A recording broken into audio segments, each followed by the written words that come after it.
इश्कियां ससुराल। समीर बचपन से ही मेहनती और तेज दिमाग का लड़का है, जिसने अपने माँ बाप को संघर्ष करते हुए देखा है। इसलिए बचपन में ही वो ठान लेता है कि उसे तो बस कमाना और कमाना है, ताकि बुढ़ापे में अपने माँ बाप को वो खुशी दे सके जो जवानी में उन्हें नसीब नहीं हुई। समीर मन लगाकर पढ़ता है और एक अच्छी नौकरी हासिल कर लेता है। एक दिन समीर अपनी माँ अंजू से कहता है, माँ, तुम्हें अब छोटी छोटी चीजों को खरीदने के लिए सोचना नहीं पड़ेगा। तुम्हें जब जो चाहिए वो ले लेना। मेरा बेटा कमाने लगा है, इसका ये मतलब है कि मैं पैसे उड़ाने लगूं? हैं? अरे बेटा, अभी तो पैसे जोड़ने हैं ताकि बहू आए और उसके लिए सब कुछ हो। जो मैंने दुख देखा वो उसे देखने को ना मिले कभी। माँ, तुम चिंता क्यों करती हो? मैं बहुत मन लगाकर नौकरी करूंगा ताकि हर साल मेरी सैलरी बढ़ती जाए। तुम अपना मन नहीं मारोगी बस। बिल्कुल अपने पापा पर गया है। इतने बुरे वक्त में भी तुम्हारे पापा को बस मेरी ही चिंता लगी रहती थी। आखिर बेटा किसका है? समीर दिन भर अपने काम में लगा रहता। कोई भी तीज त्योहार से उसे कोई मतलब नहीं रहता। वो तो बस काम काम और काम में लगा रहता। दिन बीतने लगते हैं। अंजू और श्रीकांत देखते हैं कि समीर दिन भर बिजी रहता है, खुद के लिए भी उसके पास वक्त नहीं होता।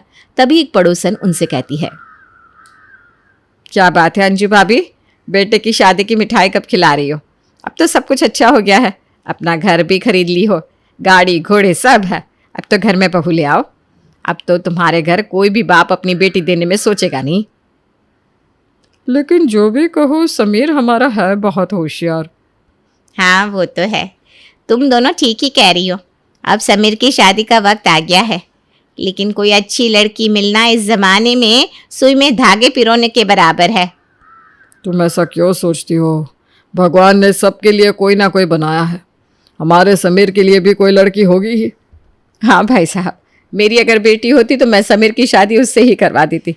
मुझे तो समीर बेटा बहुत पसंद है।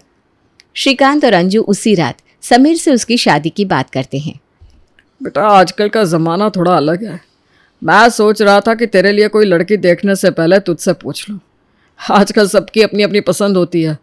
तूने भी कोई पसंद कर रखी हो तो बता दे, तेरी शादी उसी से करवा देंगे। हम उस माँ बाप की तरह नहीं है जो अपने बच्चों की खुशियों के बीच में आए। पापा, ऐसा कुछ भी नहीं है। यहाँ मुझे सांस लेने तक की फुर्सत नहीं मिलती, तो लड़की को वक्त कहाँ से दे पाऊंगा? ऐसा थोड़ी ना होता है बेटा, खुद के लिए तो तुझे वक्त निकालना ही होगा। देखिए माँ, मुझे अभी शादी के लफड़े में नहीं पड़ना, वरना मैं इन्हीं सब में फंस कर रह जाऊंगा। अभी मुझे अपने करियर पर फोकस करना है। बेटा, शादी भी ज़िंदगी का एक हिस्सा है। सही वक्त पर शादी होना भी ज़रूरी है। यह भी इतना ही ज़रूरी है जितना कमाना है। हम तेरे लिए लड़की देखते हैं। लड़की आने से तेरी ज़िंदगी में कुछ अच्छे बदलाव आएंगे। ठीक है पापा, आप दोनों को जो सही लगे। दिन बीतने लगते हैं। श्रीकांत और अंजू समीर के लिए अच्छी लड़की की तलाश करने लगते हैं। तभी पलक के पिता अनुपम को इस बात की खबर लगती है और वो समीर का नाम सुनकर श्रीकांत के घर पलक का रिश्ता लेकर पहुंच जाते हैं। समीर का नाम मैंने बहुत सुना है। बहुत छोटी सी उम्र में उसने बहुत कुछ हासिल कर लिया है। मेरी बेटी भी होनहार है, मैं उसका रिश्ता लेकर आया हूँ। ये तो बहुत अच्छी बात है। एक काम कीजिए, पलक की तस्वीर हमें दे दीजिए और बायोडेटा भी। हम घर में बात करके एक बार डिस्कस कर लेते हैं, फिर आपको बताएंगे। मेरी उम्मीद मत तोड़िएगा, जहाँ तक हो हाँ ही रखिएगा। श्रीकांत और अंजू को लड़की तस्वीर से ही पसंद आ जाती है और अंजू पलक की तस्वीर समीर के तकिए के नीचे रख देती है। समीर रात को पलक की तस्वीर देखता है और वो उसे एक नज़र में ही पसंद आ जाती है। अंजू और श्रीकांत समीर के दरवाजे के बाहर खड़े सब कुछ देख रहे थे। बेटे को मुस्कुराता देख श्रीकांत कहता है, मुंह मीठा करवाओ श्रीकांत की माँ, बेटे को लड़की भा गई है। अगले दिन श्रीकांत और अंजू अनुपम के घर जाते हैं और पलक को सामने देखकर श्रीकांत और अंजू दोनों का रिश्ता तय कर देते हैं। पलक शादी के लिए हाँ तो बोल देती है, लेकिन उसे समीर जरा भी पसंद नहीं आता। फिर वो मन ही मन सोचती है, शादी कर लेती हूँ, पैसे वाला लड़का कहाँ मिलेगा, पैसे इसके खर्च करूंगी और चक्कर किसी और के साथ रखूंगी। पलक और समीर की शादी हो जाती है। पलक समीर के घर आ जाती है। उधर अनुपम बेटी की शादी करके निश्चिंत हो जाता है और यहाँ पलक के दिमाग में तो कुछ और ही पक रहा था। श्रीकांत और अंजू बहू के आने से खुश हो जाते हैं। अंजू पलक से कहती है, बहू, तेरे घर में आने से हमारा घर पूरा हो गया है। अब तो इस घर को अपना कर मेरे बेटे को कृतज्ञ कर। जी मम्मी जी। अंजू पलक को अपनी बहू नहीं बेटी की तरह रखती है, उस पर कोई जिम्मेदारी नहीं डालती। समीर को पलक से पहली ही नज़र में प्यार हो जाता है। शादी के अगले दिन पलक को उठने में देरी हो जाती है तो समीर उठकर अपना काम करने लगता है। जब 10 बज जाते हैं तो समीर अंजू के बालों में हाथ डालकर उसे उठाते हुए कहता है, जानू अभी और सोना है क्या? कितने बज रहे? 10। 10? हे भगवान, मैं कितनी देर से सोई रही, पहले क्यों नहीं उठाया मुझे? कैसे उठाता? फिर मुझे इतना खूबसूरत नज़ारा देखने को कैसे मिलता?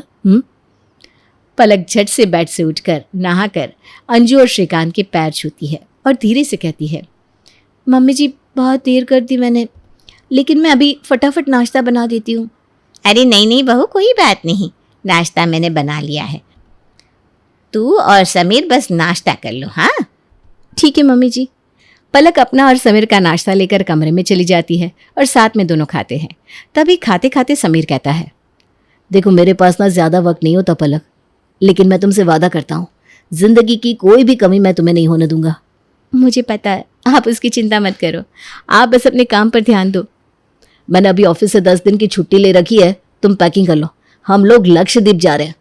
पलक खुशी से बेड पर उछलती हुए कहती है, वाह मज़ा ही आ जाएगा तब तो। मुझे ना कुछ शॉपिंग करनी होगी, लेकिन मैंने शादी में कुछ वेस्टर्न लिया ही नहीं। तो इंतजार किसका है, चलो चलते हैं शॉपिंग कर लेते हैं।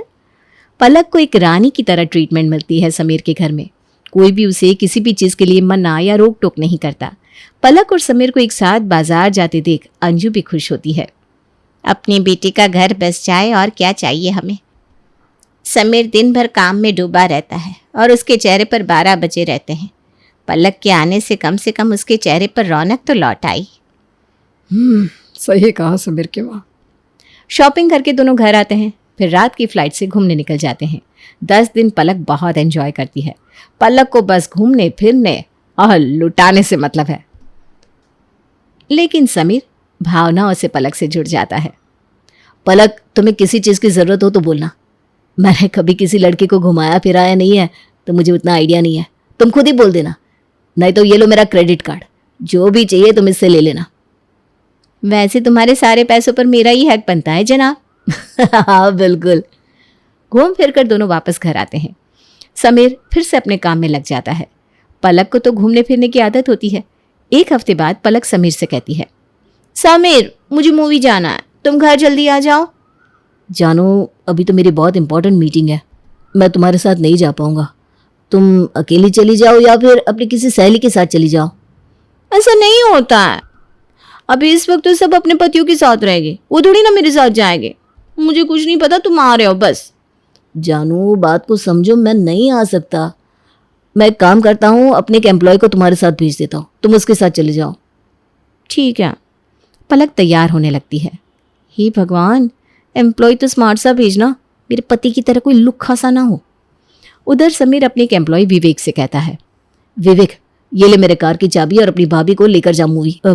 जी सर। विवेक डरता डरता पलक को उसके घर से पिक करता है। भाभी आप पीछे बैठ जाओ, मैंने मूवी की टिकट ले ली है। पलक गंदी नज़रों से पहले तो ऊपर से नीचे तक विवेक को घूरती है, फिर कहती है, पहली बात तो मुझे भाभी मत कहो, और दूसरी बात मैं आगे ही बैठूंगी, मुझे बैक सीट नहीं पसंद। ठीक है मैडम। विवेक डरा सा खुद को अपने में समेट लेता है। अगर कुछ हुआ तो मेरी तो नौकरी गई। ये भाभी तो बहुत रंगीली लग रही है। बच के विवेक, कहीं तेरी इज्जत ना चली जाए। इतने में ही गाड़ी चलाते हुए पलक स्टीयरिंग पे विवेक के हाथ पर हाथ रख देती है। हैंडसम, थोड़ा आराम से चलाओ, कोई हड़बड़ नहीं है, तुम्हारे होते मूवी देखने का मज़ा ही क्या आएगा। मैडम आप बहुत मजाकिया हैं। अच्छा जी। एक बात तो बताओ, मैं तुम्हें कैसी लग रही हूँ? अच्छी लग रही हो।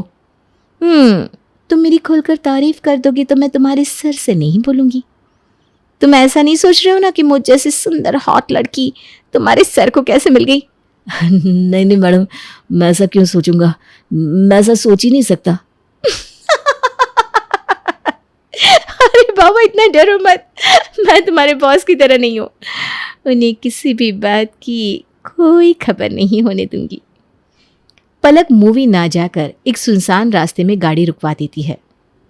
क्या कुछ वक्त हम एक दूसरे के साथ बिता सकते हैं? तुम्हारे बॉस के पास तो मेरे लिए टाइम ही नहीं होता। पलक अपना दुख विवेक को सुनाती है और फिर विवेक भी पलक की बातों से बहक जाता है और दोनों के बीच बहुत कुछ ऐसा हो जाता है जो नहीं होना चाहिए था। पलक तुम तो बहुत हॉट हो, मेरे बॉस तो तुम्हारे सामने कुछ भी नहीं है। दोनों एक दूसरे के साथ अच्छा खासा वक्त बिताते हैं। उसके बाद विवेक पलक को उसके घर छोड़ने जाता है जहां पहले से ही समीर था। समीर को देखकर विवेक के तोते उड़ जाते हैं, लेकिन पलक उसका हाथ पीछे से दबाते हुए कहती है, घबराओ मत, नहीं तो इससे शक हो जाएगा, तुम चिल करो, मैं हूं ना। अरे विवेक बहुत देर हो गई। तभी पलक समीर के कंधे पे हाथ रखकर कहती है, ओ जानो कितना ट्रैफिक है, मैं तो ट्रैफिक से बहुत थक गई हूँ, चलो ना कमरे में चलते हैं। हाँ चलते हैं, विवेक कल मिलते हैं। विवेक वहां से चला जाता है। अगले दिन पलक फिर शाम को समीर को कॉल करके कहती है, समीर मुझे मार्केट जाना है। मार्केट? और अभी? नहीं नहीं नहीं नहीं, मैं नहीं आ पाऊंगा। मैंने तुमसे पहले ही कहा था कि मुझे बहुत सारे काम होते हैं जानू। मुझे गाड़ी चलाना नहीं आता, वरना मैं खुद ही चली जाती। एक काम करो ना, कल जो वो तुम्हारा स्टाफ आया था ना, उसे ही भेज दो, उसके साथ ही चली जाऊंगी। हाँ ये ठीक रहेगा। एक काम करता हूँ, उसे तुम्हारे काम के लिए ही छोड़ देता हूँ। उसका नंबर भेज देता हूँ मैं तुम्हें। जब कहीं आने जाने की ज़रूरत हो तो तुम उसे ही बुला लेना। पलक खुश होकर मन में सोचती है, यही तो चाहती थी मैं, सोने पे सुहागा हो गया, और क्या चाहिए। मायूस होकर पलक विवेक से कहती है, ठीक है, जब तुम नहीं आओगे तो मैं इसे बुला लूंगी, कम से कम काम तो हो। हाँ अब सब तुम्हारे ऊपर है। पलक विवेक को फ़ोन करके कहती है, रास्ता क्लियर है, आ जाओ। अब तो तुम्हारे बॉस ने मुझे लाइसेंस भी दे दिया। पलक अब रोज़ विवेक को कोई ना कोई काम का बहाना करके बुला लेती और आधे से ज़्यादा दिन उसके साथ ही बिताती। अंजू को एक दिन विवेक और पलक पर शक होने लगता है। वो श्रीकांत से कहती है, मुझे कुछ सही नहीं लग रहा है। विवेक रोज घर आने लगा है और पलक दिन भर उसके साथ घूमती रहती है। कहीं कोई गड़बड़ तो नहीं? अरे तुम भी ना क्या सोचती रहती हो, कोई गड़बड़ क्यों होगी? समीर ने कौन सा कोई कमी कर रखी है बहू के लिए, इतना मत सोचो। दिन बीतने लगते हैं। पलक अब तो घर में एक तिनका तक नहीं उठाती। अब तो अंजू के सिर से पानी पार हो जाता है और वो एक दिन जब पलक घर पर नहीं होती तो समीर को सारी बात बताती है। बेटा मुझे कुछ सही नहीं लग रहा है। माँ मुझे पलक पर पूरा भरोसा है, वो बस मैं उसे वक्त नहीं दे पाता हूँ ना, तो बेचारी थोड़ा मायूस होकर इधर उधर चली जाती है। बेटा तू समझ नहीं रहा है, बात यहाँ कुछ और है। वो विवेक के साथ कुछ अलग तरह से बात करती है, जैसे वो उसका बॉयफ्रेंड हो। मैंने खुद अपनी आंखों से देखा है। गाड़ी में वो उसके हाथों पर हाथ रखकर बैठी थी। वो तुझे धोखा दे रही है। अपने पापा की तरह तू भी मुझ पर भरोसा नहीं कर रहा है ना? ऐसा मत कर बेटा, बहुत देर हो जाएगी वरना। समीर वहां से उठकर चला जाता है, लेकिन माँ की बात उसके दिमाग में घूमने लगती है। रात को समीर पलक से कहता है, पलक मैं तुम्हें वक्त नहीं दे पा रहा हूँ, एक काम करो कल मैं ऑफिस से छुट्टी ले लेता हूँ और हम कहीं घूमने चलते हैं। अरे नहीं नहीं नहीं, इसकी कोई ज़रूरत नहीं है, आप अपने काम पर फोकस करो। मेरा काम तो वो विवेक कर ही देता है, काम से ज़्यादा कुछ ज़रूरी नहीं है।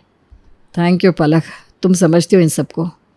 पलक रात को समीर को सुलाकर हॉल में आकर विवेक से बातें करने लगती है और अंजू सुन लेती है।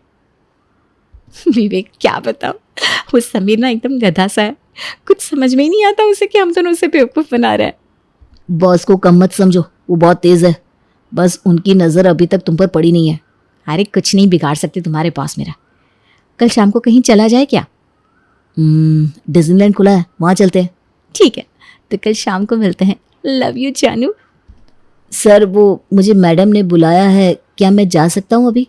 हाँ हाँ जाओ, घर जल्दी ड्रॉप कर देना अपनी भाभी को, वेदर बहुत ख़राब है आज। Okay sir. विवेक जैसे ही ऑफिस से निकलता है वैसे ही समीर उसका पीछा करने लगता है और पलक और विवेक को साथ में देख लेता है। तुम मेरा विश्वास मत तोड़ना पलक, मैं जानता हूँ तुम मुझसे प्यार करती हो। आज कुछ गलत ना करके तुम माँ की बातों को गलत साबित कर दो प्लीज़। इतने में वो देखता है कि विवेक और पलक एक दूसरे के गले लगकर बातें कर रहे हैं। पलक तुम बॉस को तलाक दे दो ना, फिर हम शादी कर लेंगे। तलाक? मैं समीर को तलाक कभी नहीं दूंगी। उसे तलाक दे दूंगी तो ये क्रेडिट कार्ड कहाँ से आएगा? इतना जो हम दोनों खर्च करते हैं वो कहाँ से आएंगे पैसे? जैसा चल रहा है चलने दो, तुम किसी और से शादी कर लो, फिर तो किसी को हम पर शक भी नहीं होगा और हम इसी तरह एक दूसरे के साथ रहेंगे हमेशा। Great idea. बॉस, ऑफिस में आप मुझ पर रौब झाड़ते हैं और मैंने उनकी बीवी झाड़ ली। समीर को धक्का लग जाता है। वो दूर जाकर उसी वक्त पलक को कॉल करके कहता है, जानू, कहाँ हो तुम दोनों? मैं सोच रहा हूँ मेरा काम हो गया है तो तुम्हें लेने आ जाऊं। हाँ नहीं नहीं तुम मत आना, मैं आ ही रही हूँ। हम ना यहाँ सब्जी मंडी में, इतनी भीड़ में तुम क्या करोगे, मत आओ। हाँ। समीर पलक के पीछे जाकर खड़ा हो जाता है। समीर को देखकर विवेक की हालत खराब हो जाती है तो पलक के तोते उड़ जाते हैं। समीर पलक को एक थप्पड़ मारता है। कल कोर्ट में मिलना, तलाक लेकर मेरी जिंदगी से दफा हो जाओ। और विवेक, तुम तो गए। सच कहता है, तुम जैसी लड़कियों को ज्यादा छूट देना सही नहीं रहता। समीर तुम गलत समझ रहे हो, मैं विवेक जैसे आदमी को अपने साथ खड़ा तक नहीं होने दूं। चुप, बंद करो अपनी एक्टिंग और दफा हो जाओ मेरी नजरों से। समीर अंजू और श्रीकांत के पास जाकर उन्हें सब कुछ बता देता है। माँ, तुम सच कह रही थी। इस दुनिया में एक माँ ही है जो अपने बच्चों का भला सोचती है। माँ, मुझे अब किसी भी लड़की के साथ नहीं रहना। मैं अब तुम्हारे और पापा के साथ रहना चाहता हूँ। ठीक है बेटा, जिसमें तू खुश उसमें हम भी खुश।